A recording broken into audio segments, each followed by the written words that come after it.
We need to understand that finances are very important portion of compatibility itself. Mm-hmm. Every married couple should be friends with each other. I mean, they should behave like friends, Yes. because when you have that friendship, it's very Easy. easy to have difficult conversations. Money. It's not something you're likely to talk about on the first date or even on the second. But considering how crucial financial compatibility is to a happy and healthy partnership, the question is when and how do we have these conversations? Hey everyone, I'm Evelyn Sharma, and this is Love Matters, a podcast about relationship topics that matter to you and me, a collaboration from DW and Indian Express. And today, dear listeners, we're talking about combining love and money. Awkward, I know, but pretty unavoidable if you want to be in a committed long term relationship. Yet, not something we talk about very openly because, well, no one really teaches you how to have these tricky conversations. But never fear. That's what we're here for. We've invited the perfect pair on the show today to help us navigate money matters in relationships and maybe even give some tips to help you put that hard earned coin in the right place. Without further ado, welcome to the show, Shivani and Pawan Agarwal. Hi Hi Evelyn, Evelyn, thank you so thank much for you. having us here. It's my pleasure. Well, guys, for those who don't know Shivani and Pawan too well, they have been together since 2020. Shivani works in the education sector and Pawan is a financial advisor. Together, they have already co authored a book called The Little Book on Financial Clarity, which was published in February 2022. And if I'm not mistaken, the book was released at your wedding, right? Yes. Yes. Wow, that's a big reveal. So you guys were together for 2 years, and those 2 years, you decided let's write a book on financial matters together. How did that come about? So what happened was, when we started dating, we started getting to know each other. We started talking about our profession, our work. Slowly and steadily, like you rightly mentioned, that if you want to have a long lasting relationship, so you need to discuss the finances. So initially we started off with small things, but as in when Shivani and we sat down, we talked, and I noticed that Shivani was missing the financial planning puzzle. Shivani, why don't you add to it? Yeah. So one thing that we realized when we were talking about her work was that I was working since a couple of years, earning. I was having finish salary, but I still had not figured out my financial planning aspect correctly. I was mostly dependent on what my father or my brother, were taking care of. So when we were discussing all of this, we realized that how grave this problem is. I was earning money, but I was not knowing how to handle it. So then, of course, Pavan started helping me out. I started understanding more concepts. And in that process, we also realized that this is a larger problem.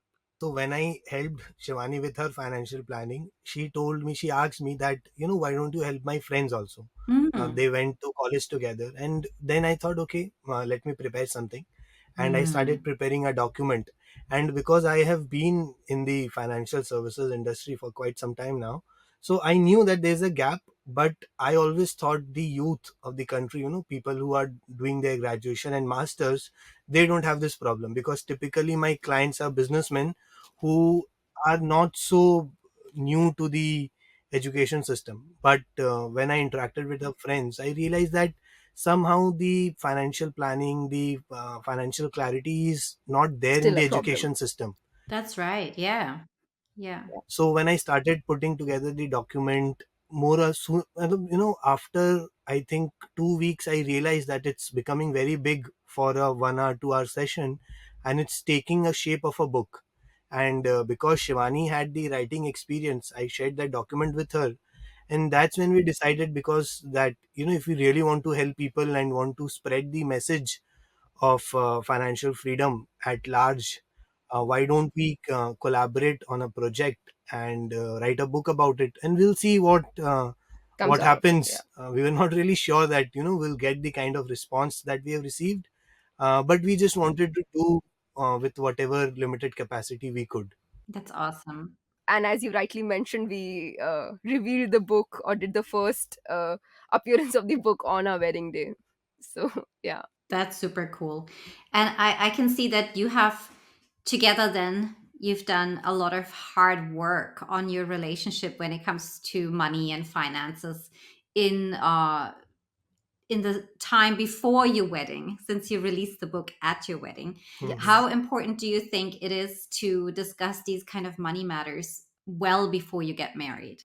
Oh, very important. Very I important. mean, it's one of the things, like people say that love is something that starts the relationship, but then going forward, when you start a family and you stay together day to day, money is involved in as Every simple as, buying groceries or just having dinner. dinner. Yeah, yeah. Money is involved, so you cannot just shy away from it. So I would say it's really important to talk about money way before you think about getting into a serious relationship. Hmm. So where do you start? How do you approach this? How do you, like, because I guess a lot of people think like, oh no, I'm going to kill our romance if I start talking about such technical things.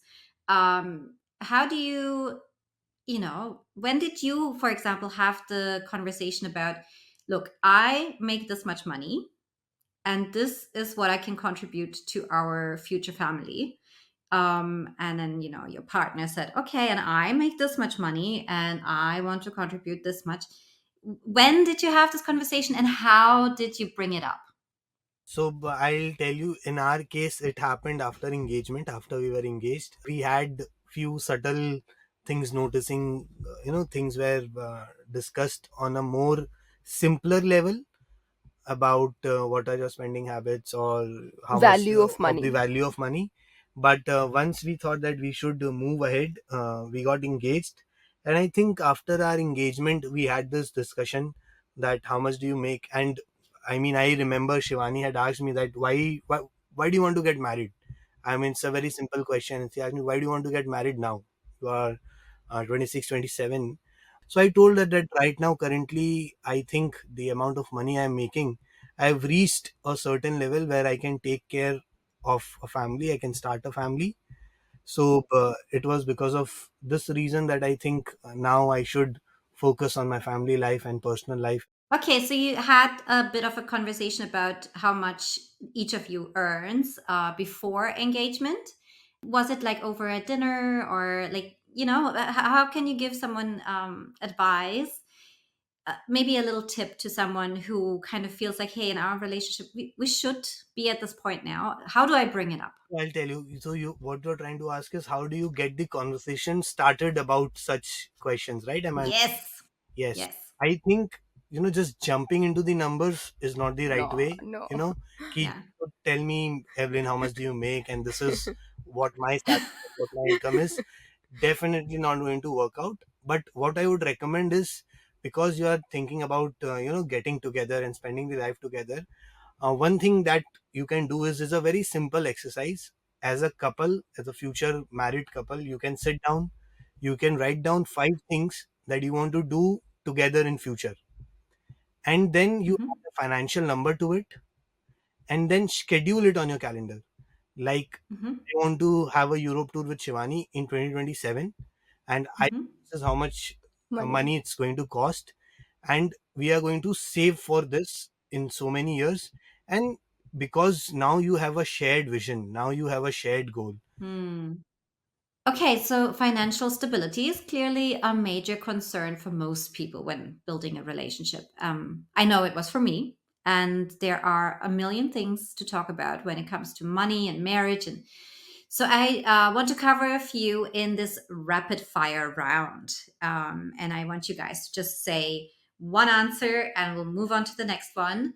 Yes or no, or, are you Okay. guys okay with that? Yes. Yeah, cool.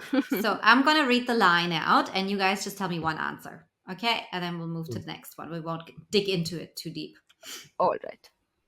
All right. First, Separate bank account or a joint account?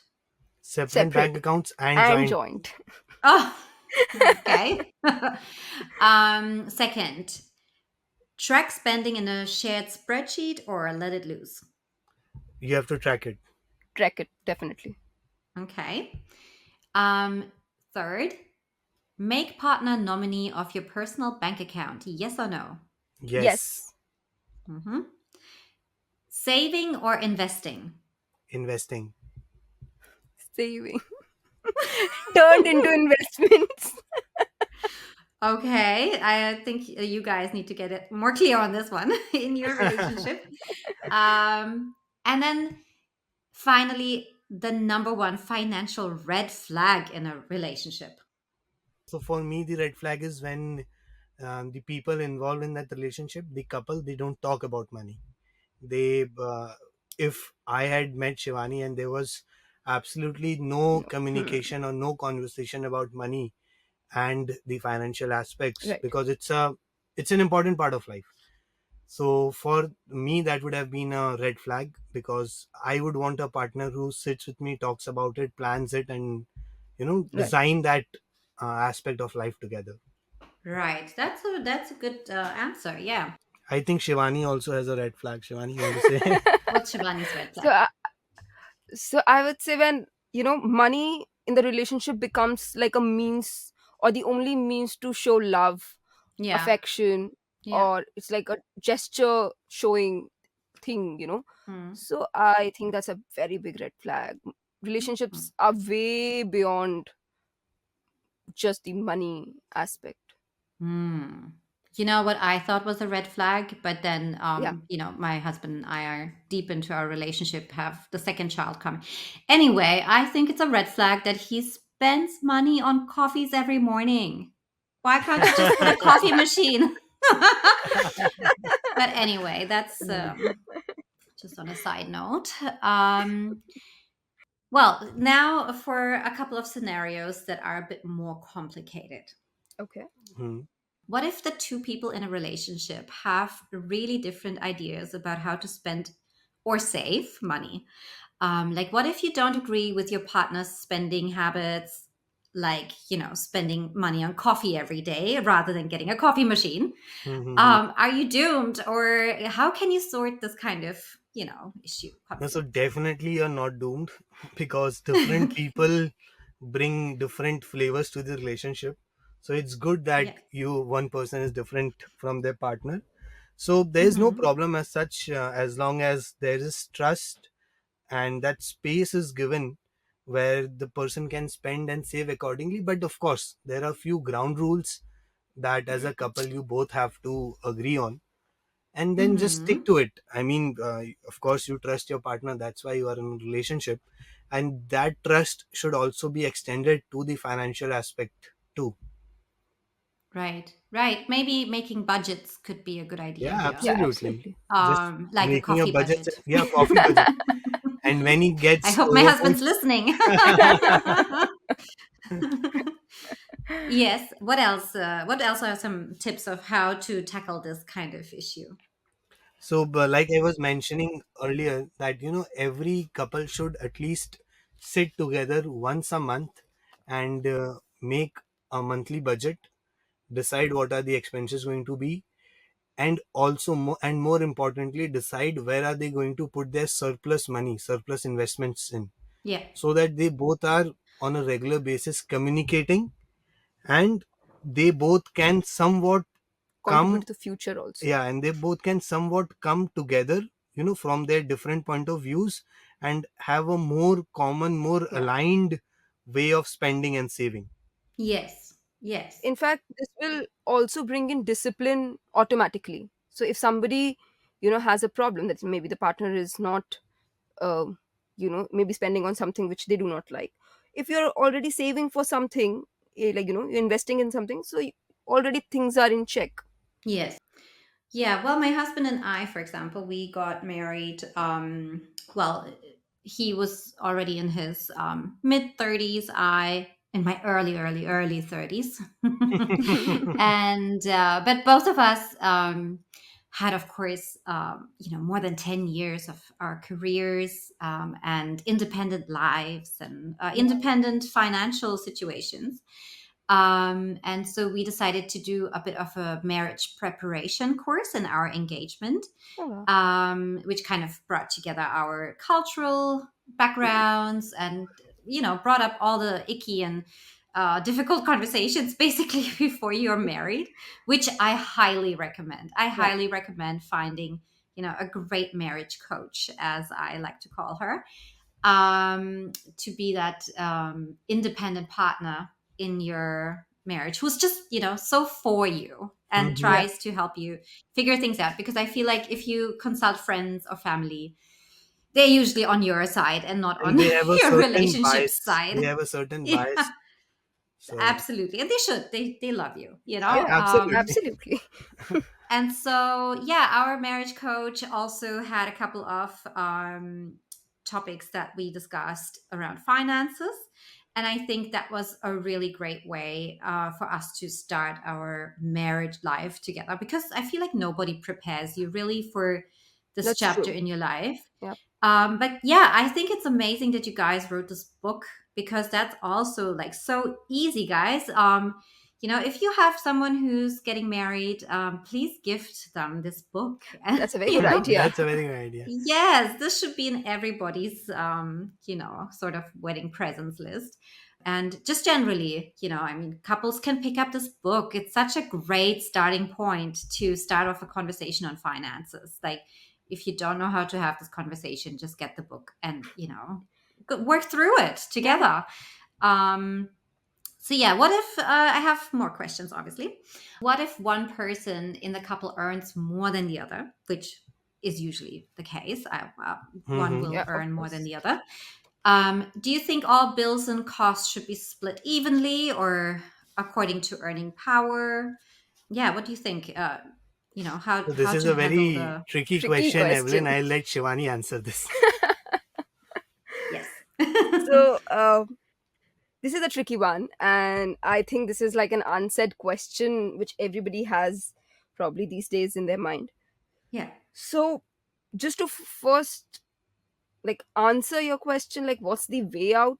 One of the options could be, because this would really depend from couple to couple. We also speak with a lot of people around us, um, and it really depends from case to case. However, one of the like things that work out pretty well is if there are two people who are earning in different proportions, but you have like a common percentage of your income. Yeah. So say both of them Hmm. can contribute say 10%, because see the tables can turn anytime. Today X could be earning more, tomorrow the other partner might be earning more. So that would be like a parity for the couple. Nevertheless, I would like to mention what we kind of believe in is that when you enter a relationship, or when you are in a relationship, you really don't think about splitting costs, because relationship is way beyond just that numerical number. So Mm. Yeah. as long as each one of you are contributing to the life that you're making, it and it could be in monetary, non-monetary ways. Let's not go there. So I think it's more on the communication. I know it's getting repetitive in terms of how we're talking about communication, but that's the key, right? Because Absolutely. Yes. everybody comes from a certain value, mindset of the money also. So Yes. Well, let me throw in one more angle and make yes, it a little bit more difficult for you. bring it on. All right. What if, say, girl meets boy, they get married. Turns out, boy, um, I mean, in India, it's a very common thing to have shared family accounts. Yes. Hmm. And now you're marrying into a family that has a shared account already, Okay. not with you, Okay. not for your family, but his family has a. How do you now decide? Okay, how much do you actually bring into this marriage? How much do you earn? How much am I bringing into this family? How much should I give to my family? Um, what What about family shared accounts? So, what we tell our clients and what we tell our the people that we coach and mentor is first to have separate bank accounts. Mm-hmm. If a guy is getting married, because now he is an adult and of course he is making his own money, he has his business, he has his salary, Mm-hmm. he should have his own account where his income is getting in. Mm-hmm. And likewise, we also tell the girl that who is marrying should have her own personal account. Mm-hmm. After marriage, together they should have their one joint account where every month, like Shivani said, a certain pre-decided percentage is put aside by both the Partners. people, by both the partner, by the girl and the guy. Mm-hmm. So this is how the raw structure or skeleton of the accounting and the it happens. So this way what happens is the guy is also knowing how much he's earning apart from his family, Yes. and the girl who is getting married, she also knows how much she's getting in her account by her job or by her business or by her profession, Yep. and together they are contributing to a shared joint account, and they both know what is their share of contribution. That's lovely. But So, Evelyn, your question is quite interesting because however we easily say this, in a complex family structure this might not be possible. So hmm, I completely understand where this question is coming from, because this could be a common scenario in lot of a lot families. of families. I have so many friends who have, I'm sure. old Yeah, shared yeah. family accounts. And it's Yes, not just, say, their, daily wages that go into these accounts, but it may also hold assets and, investments yeah, and all that stuff. yes, So, how do you bring up this kind of conversation with your exactly. partner?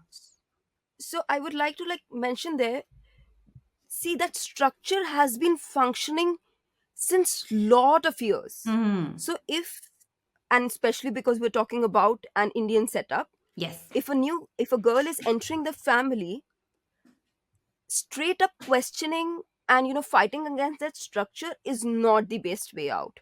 Maybe you will get your way through, Yes. but that not might not be happy thing to do, right? Not the best way I to think do it. I completely agree with you and your structure. It's a very, very smart way to approach it, to, have both of the individuals that are starting a new family set up their own individual accounts and decide how much are we both, earning. Yeah, I think that is the best way to avoid any conflict That that is you can right. And that's foresee. a good conversation to have with your own family. I Yeah, mean, many girls also come with their, shared family accounts. And then correct. Yes. are they Yeah. bringing anything in? How much? Or, it's such a lovely, difficult conversation to have. And I want our audience, after listening to this podcast, to not feel scared of these conversations. Yeah. And I hope this brings out more conversations around this, and just we normalize these conversations rather than making a taboo or Shying away from it. shying away Yes. from it, and name calling the different family relations that you Yes. have. It's a very normal conversation. Yes. It's totally up to what the couple decides in so many situations.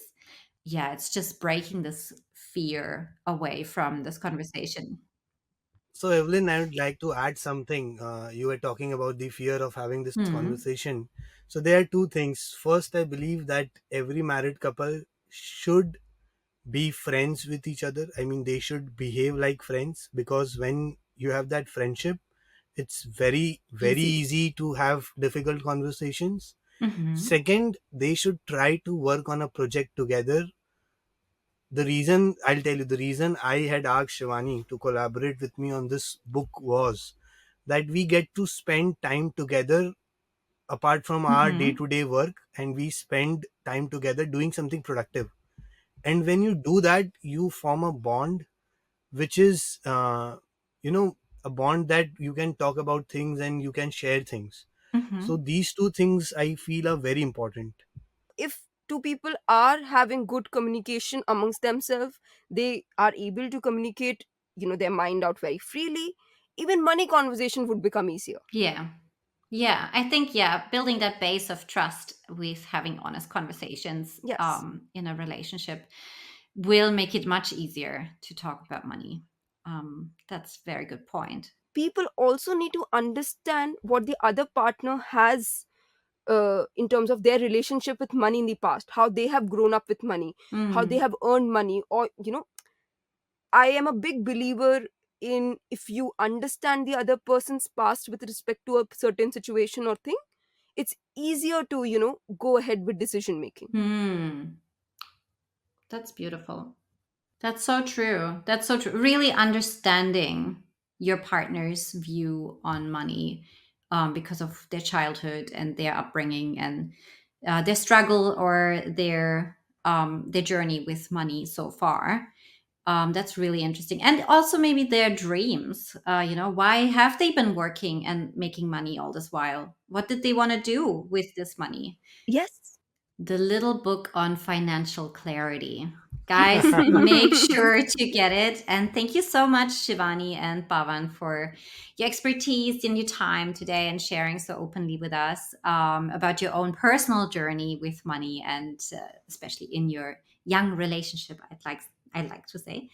Thank you guys so much for being on the show today. Thank you. Our It was a pleasure. pleasure. Thank Great. you. And thank you guys so much for listening. Remember, if you have any love and dating questions and stories to share, send them over to us at lovematters@dw.com. And if you like this podcast, don't forget to rate and review us on whatever podcast platform you're using right now. And of course, share it with a friend. I'm Evelyn Sharma, and I think love matters. Love matters. Love